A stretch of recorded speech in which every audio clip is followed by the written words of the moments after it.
Assalamualaikum warahmatullahi wabarakatuh. Balik lagi bersama saya di channel Perisai Nusantara TV. Sahabat-sahabat sekalian, kali ini kita akan menyimak bagaimana seorang anak abah yang selama ini sibuk menyerang Jokowi dan keluarganya tiba-tiba membela mati-matian Pak Jokowi. Ada apa?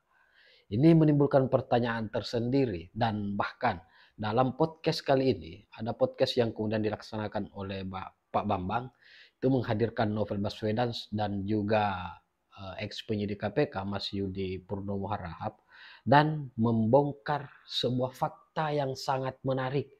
Nah, hal ini tidak mesti kita lewatkan sahabat-sahabat sekalian, karena ini akan membuat kita lebih paham bagaimana pertarungan politik yang berlangsung sejak 10 tahun yang lalu sampai hari ini. Nah, tak perlu berpanjang lebar, seperti apa videonya kita simak berikut ini. Apapun masalahnya, itu semua adalah salahnya seorang Jokowi. Ya, itulah statement yang selalu diberikan oleh para ateng-ateng dan jenderal-jenderal perangnya ateng. Nih ya, saya yakin semua daripada kalian mesti paham, yang namanya menjatuhkan sebuah tudingan tanpa bukti itu namanya adalah fitnah. Dan kali ini nih, seperti biasa, salah satu jenderal perang ateng menjatuhkan sebuah tudingan lagi nih kepada Pak Jokowi. Nih, dengerin sendiri deh. Perlu diketahui bahwa pada sekitar tanggal 14 Desember itu ada utusan yang menemui kami, ya, yang memberitahu bahwa Sekjen harus mundur, lalu jangan pecat Jokowi, dan menyampaikan ada sekitar 9 orang dari PDI Perjuangan yang menjadi target dari pihak kepolisian dan KPK. Jadi itulah salah satu, dan itu disampaikan oleh orang yang sangat berwenang. Dan itulah juga yang menjadi keyakinan kami bahwa seutuhnya persoalan ini adalah persoalan yang dilandasi oleh itikat tidak baik. Kalau biasanya tudingan-tudingannya dibiarkan dan tidak dianggap oleh seorang Joko Widodo, kali ini direspon loh. Bersambut tudingannya. Nih, respon dari Pak Jokowi. Kak, dari apa kemarin dari PDI komen kalau ada utusan yang mendatangi ketua PDI bilang kalau Pak Jokowi jangan dipecat dan Pak Hasto harus mundur. Tanggapannya gimana? Nggak ada. Ya, harusnya disebutkan siapa, itu biar jelas. Nggak ada. Ya apa? Anunya apa? Kepentingannya apa saya memutus untuk itu? Kepentingannya apa coba logikanya? Tidak ada. Saya itu udah diem loh ya. Difitnah saya diem, dicela saya diem, dijelekan saya diem, dimaki-maki saya diem. Saya ngalah terus loh. Tapi ada batasnya.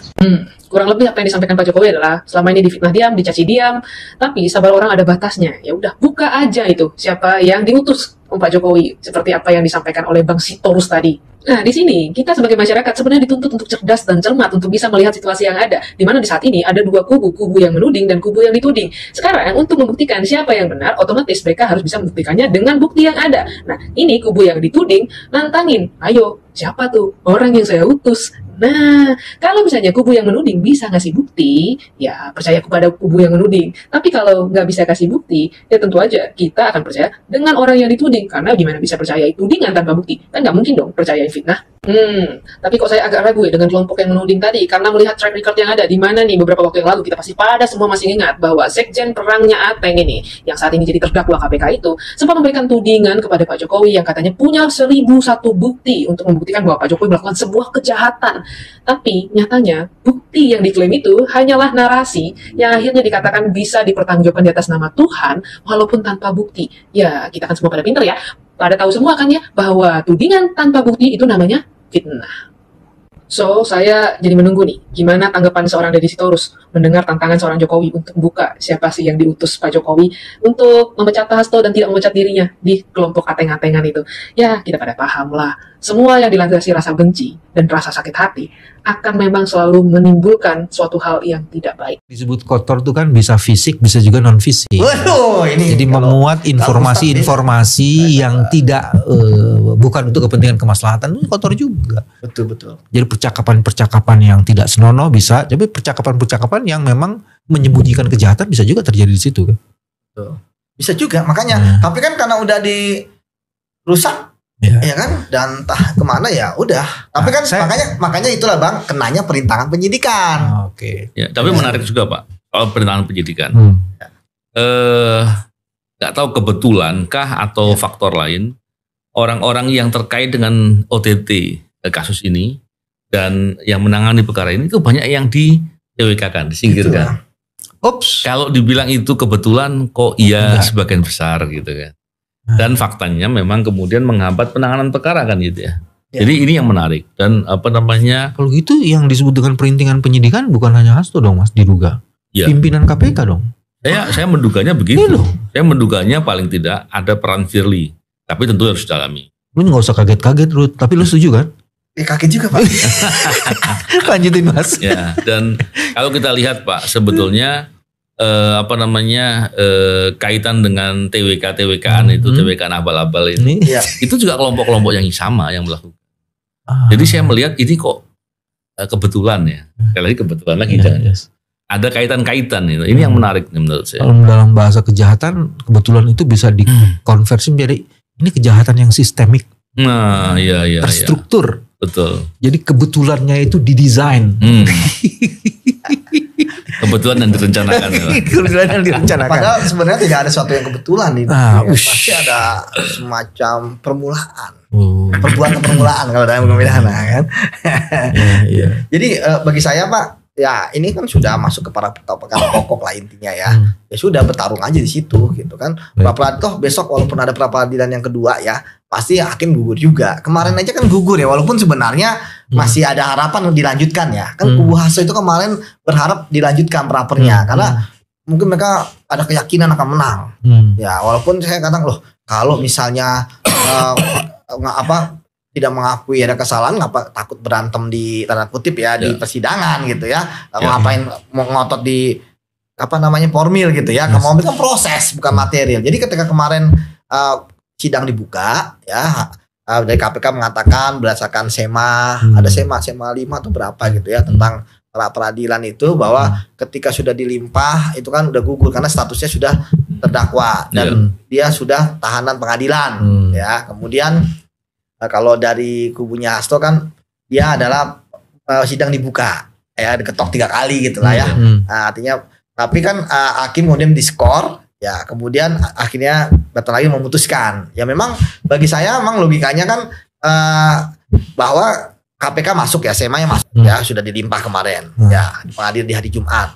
Kemudian masalah dibuka kan Jumat dibuka. Artinya kan kita tahu pra-peradilan 7 hari. Ya, artinya kalau Senin itu pun dilanjutkan prosesnya, putusan di Selasa minggu depan, Jumat sudah sidang kan percuma. Ingat, prinsip dari pengadilan sederhana, cepat, ya kan? Biaya ringan.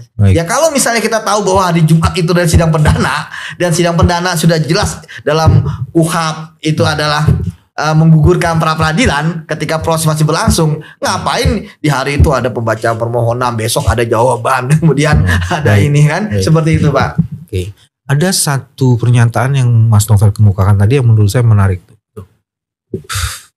Jika saja peradilan itu bisa membuka secara jelas, terang semua peristiwa yang ada, jangan-jangan akan ada kasus baru lagi yang muncul di situ.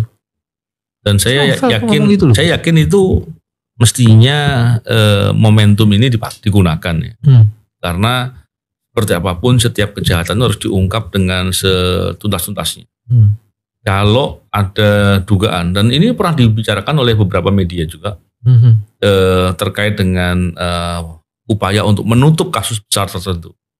Dan menutupnya itu dimungkinkan atau diduga keras itu ada suap. Karena kasus besar, suapnya pastinya besar gitu. Dan oleh orang-orang yang berpengaruh. Orang-orang punya pengaruh. Ketika ini diungkap, harapannya adalah kita tentunya tidak ingin ini terjadi di kemudian hari. Yang kedua, orang-orang yang berbuat sejahat ini harus dihukum. Tidak bisa dibiarkan. Semoga bisa diungkap di persidangan nanti. Jadi benar kata Bang Novel ya, siapapun terlibat, kasusnya pun jika ada kasus lain, ini kan saling kait. Karena memang selalu saya sampaikan, psikologis orang buron itu ya itu 1 tahun kok, Pak. Saya dulu satu satgas dengan Bang Novel kan, kita sebenarnya buronan banyak ya, karena kan koruptor punya uang banyak, takut juga dia, males juga dia ditahan gitu ya, walaupun di penjara ya kalau kita lihat kan mewah gitu ya, nggak mau juga dia. Nah tapi sebanyak kabur-kabur dia 1 tahun, dan itu ya ingat penjahat kelas kakap, ya konglomerat, ya kemudian terkait uangnya banyak, ya kalau Harun Masiku dia aja pengen kerja jadi anggota DPR, ya kan? Ini dari mana? Apa problem psikologisnya orang yang kabur lama-lama itu? Kalau saya lihat, ya dia menyembunyikan sesuatu, entah itu dia membuka perannya lebih besar, atau tadi kata Bang Novel, benar, ya kasus yang lebih besar. Dia menyembunyikan atau melindungi sesuatu ya? Betul, di situ, Pak, karena bagi saya nggak masuk akal. Karena Harun Masiku itu kan dia aja orang yang punya cita-cita tinggi. Tadi selain menjadi anggota DPR, dia aja sampai kuliah ke luar negeri loh. Bahkan menjadi ketua himpunan lah ya, pelajar di sana gitu ya. Saat itu dapat beasiswa. Waktu beasiswa dia kan beasiswa yang prestisius ya. Ya kan? Artinya dia benar-benar ingin hidup ya normal gitu kan. Tapi kan ternyata dengan ini kan dia 5 tahun dia nggak bisa ngapa-ngapain. Ya. Kamu yakin dia masih hidup? Kalau hidup Bang masih, karena Pak kalau hidup saya masih yakin. Karena yakin, ya? dalam berbagai kasus ya, justru tersangka ini kan justru lebih aman dibandingkan dengan saksi ya kan. Kalau saksi kan ada yang dicelakai lah, ada yang meninggal lah malah gitu kan, ada yang ini dan sebagainya gitu. Tapi kalau tersangka ya dia kan, kalau kita rantai makanan, tersangka kan yang paling tinggi ya kan. Dia bisa makan yang bawah gitu kan. Dia makannya ke samping dan ke atas yang lain. Kalau ke atas Mas Koki. Saya baru beli Mas Koki kemarin. Saya tahu makanya ke atas ya. Kita kan ke bawah, ada ke atas. Tapi Mas Koki untuk laki-laki. Oh gitu. Untuk perempuan Mbak Koki. Jadi seperti itu Pak. Nah kita harapkan ya ini semua bisa terbongkar. Ya mengapa, dan tujuan besar ini kan bukan hanya sekedar menangkap Harun Masiku, tadi berkata Bang Novel, ya kasus-kasus yang lain ya yang lebih besar ya itu harus diungkap. Karena saya melihat ini kan seperti mencoba kubunya Hasto itu untuk meminimalisir ya bahwa ini hanya Harun Masiku korban, Harun Masiku korban, kemudian ini hanya 400 juta. Ya padahal kalau kita bicara mengenai kasus korupsi itu kan lihat figurnya. Ya ini sekjen partai loh, ya kan, yang harusnya menjadi teladan gitu kan. Kemudian dampaknya dia korupsi kan terkait dengan KPU. Ini mencederai keadilan. Oh ternyata bisa loh KPU. Proses demokrasi. Iya. Loh sekarang aja kita udah ngapa-ngapan pilkada hasil putusan MK, ada pilkada pemutusan ulang. Duitnya berapa miliar? 40. Ya kan? Miliar, ratusan miliar gitu kan. Dan kemudian jumlahnya. Ya kalau jumlah ya memang ya 400 juta misalnya, atau kalau suapnya 1 miliar. Jadi pendapat saya ya tadi bahwa ini bukan sekedar kasus kecil ya, tapi ini adalah kasus besar dilihat dari bagaimana prosesnya melakukan perbuatan korupsi. Mungkin Bang Novel ada. Memang gini Pak, momentum ini. Kalau jadi host di sini. Berita yang boleh undang gue. Lupa Pak, kan kita egaliter Pak. Enggak lupa. Kita semua adalah host. Set aja set. Ini kita selesaikan secara damai. Silakan enggak apa-apa. Yuk. Kebiasaan egaliter di KPK. Kan dulu ini di KPK itu dulu kita begini.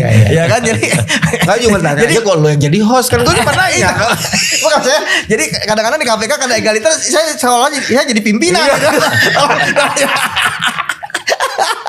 Jadi asal lo tahu cosplay jadi KPK. Asal lo tahu itu yang Firly nggak suka sama lo ya itu karena segaliter. Iya benar. Di TKW kan lalu. Iya.